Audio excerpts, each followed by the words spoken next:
Hey, welcome back to Milton Daily Homes. Chuck here. We have a list of 17 properties today and a couple good ones. We have a lot of village towns for some reason. And so our job here is to really interpret the information, tell you some things that you may not know just from looking at a listing. We've been doing it for over 5 years now. Can't believe it. And we're still around. Okay, so let's get started. And if you need any help, we're always here to answer questions and to get you to the right place and keep you safe. So we're going to start off with what I consider to be the best deal of the week by far, possibly even the best deal this month, and that's this one on Pitfield, number 41. The last sale in this complex, and condo towns have been on fire, and there's lots of demand for them just because the price point. I mean, it's very hard to find a 3-bedroom with a backyard for this kind of price, even with a $325 a month fee. So the last one that sold, 3 bedrooms, sold right under $300,000, and it backed onto Ontario. So this looks like it's on the other side of the complex, and it's a 4-bedroom. The last 4-bedroom condo townhouse that sold was in really good shape. It was nicely renovated, but it went for more than $350. So this one's $310. And I really think, and it's still nice. It's still got some nice finishes in here. I don't know. To me, this one seems like it's listed $20,000, $30,000 less than I could imagine it selling for.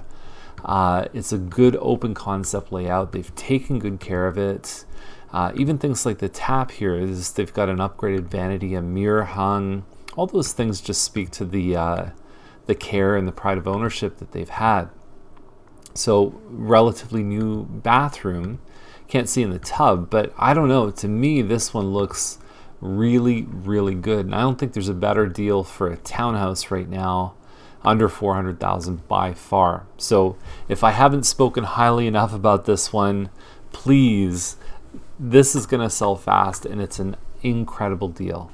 Next property is McDowell. It's 385.5.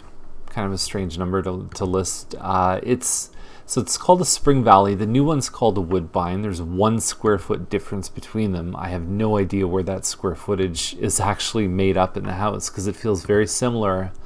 Laundry rooms in a different place and stuff like that. But you have an open room here, and then the kitchen kind of faces the dining room. The thing about these properties on McDowell and Bernard is they're older. This is the first generation of village towns, and so the roofs are a bit older, windows, furnace. There's just a little bit more life on this. I would guess that this one's probably creeping close to about 12 years now. Roofs, furnaces, all of those things tend to fail at usually between 12 to 20 years. So anyway, if those are all in good shape, I would say this one might have a shot at this price, but they do tend to sell for a little less than stuff, further west and even in Coates and, Wilmot and stuff like that. So we've got this one at 6020 Dairy, number 108, 394. And the thing about this one that's different, when you have the 6020 Dairy, there's also the Nadlin Heights ones, is they do have a small $90 fee, which doesn't sound like much, but on a mortgage right now, at today's interest rates, you're about $45 a month for a $10,000 chunk of money. So what that means is that having an extra $90 fee for garbage and snow removal, which would happen on any of the other streets anyway, is really like adding probably between $15,000 and $20,000 extra on top of this purchase price. So I look at this and say it's listed at $394, but in my mind, I'm kind of saying, well, it's listed like $410. And so at that price, I almost feel like you might as well go for something without the fees. That's not the way most buyers see them. I find that the prices in this complex don't really change that much compared to the ones without the fees. But it is a monthly cost and it's an obligation. And when you're talking about cash flow, how much money comes out of your pocket per month, that's something that matters. And so a perfect example of that is this one on Haxton Heights because it's $399. And so more listed for more than the one we just saw. However, on a monthly basis, this would actually carry for less, assuming that somebody paid full price on both of them. So same layout. It's the what's the name of this one? A Brent Grove End. It's a little under 1,300 square feet. It's the only village town that has an eat-in, unless you get into some of the ones at 6020 Dairy that are a lot bigger. But for this generation of floor plan, this is the only one that has the true eat-in kitchen. Now there's a couple good ones on Hobbs. I mean, this one at 416.8, the amount of living space here, 1620 square feet of living space. It's not a bad deal at 416.8. There's the one on Gifford that we showed earlier in the week, which is also around this price. This one on Hobbs is a little bit bigger. Hobbs is a pretty quiet street too. There's not a lot of traffic here, although on the weekend you do find there's quite a few cars that park here, so it has a little bit of a congested feel. But either way, it's a good floor plan. There's one family room plus the kitchen, then you've got three bedrooms upstairs. Rose Heath is looking good at 449.9. So we've got, it's linked by the foundation, but functionally it's very much like a detached home.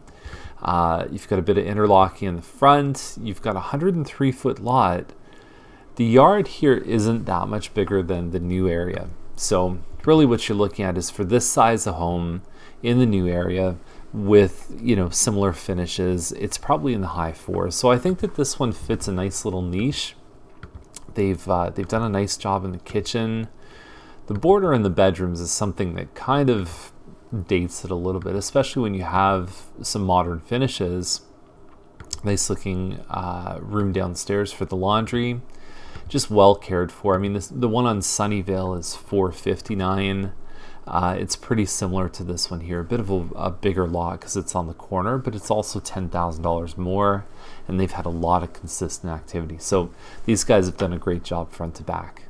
Second to Pitfield, I think this one on Hobbs is probably getting my pick for, or a second place on a very strong contender day for the pick of the day. You walk into the house, it's got 9-foot ceilings, so right away it feels a little bit less like a townhouse. It just opens up nicely. Kitchen, they've upgraded the countertop here. Open concept layout. And then you've got a finished basement here. You've got upgraded floors upstairs, and you also have green space behind. So it doesn't look like there's a speck of carpet. That bathroom in the basement is better than a lot of bathrooms we see upstairs by the bedrooms. And then you've got basically that behind, and all the things we talked about with Hobbs Crescent. So this is a great home, and it's got a super layout.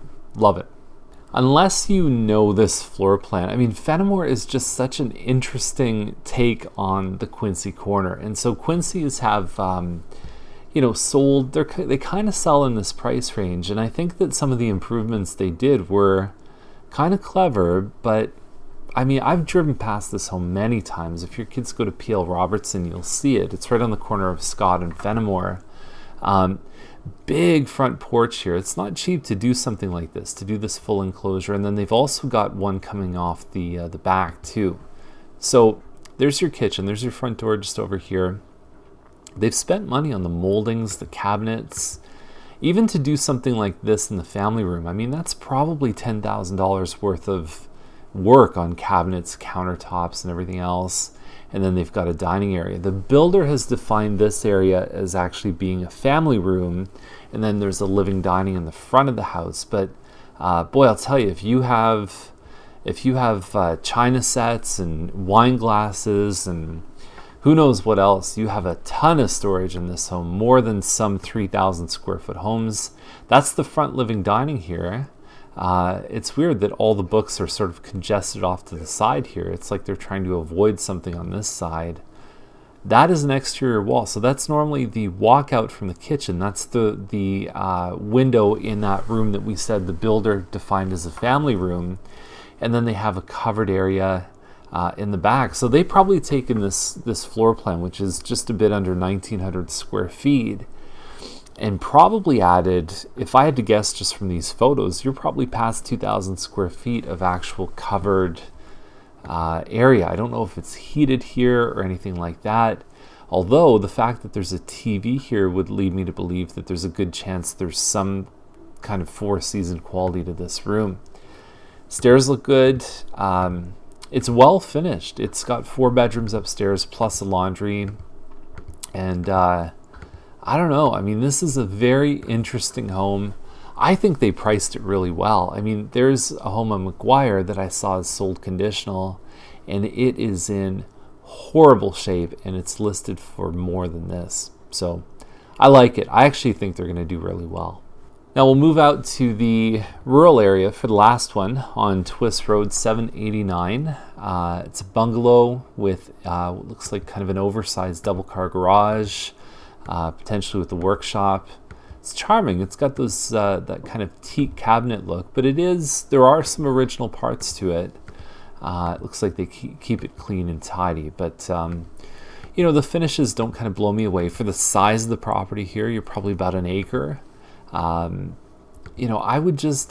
see stuff in the 7s that, to me, like Boston Church yesterday, even though there's some development, thank you to Colin Best for pointing that out, is that Orlando owns some of the land around there, and we might find some of the area around Boston Church starting to develop on a more commercial kind of nature. But besides Boston Church, there's still some other properties that we've seen listed and sold a lot closer to 7 that even have, I would say, some advantages over this one in terms of improvements, upgrading, modernization on similar lots too. Okay, so that's the list for the day. It's actually a very good list. If you want to see anything, just give us a call at 905-693-9346. We'd be glad to help. Have a great day.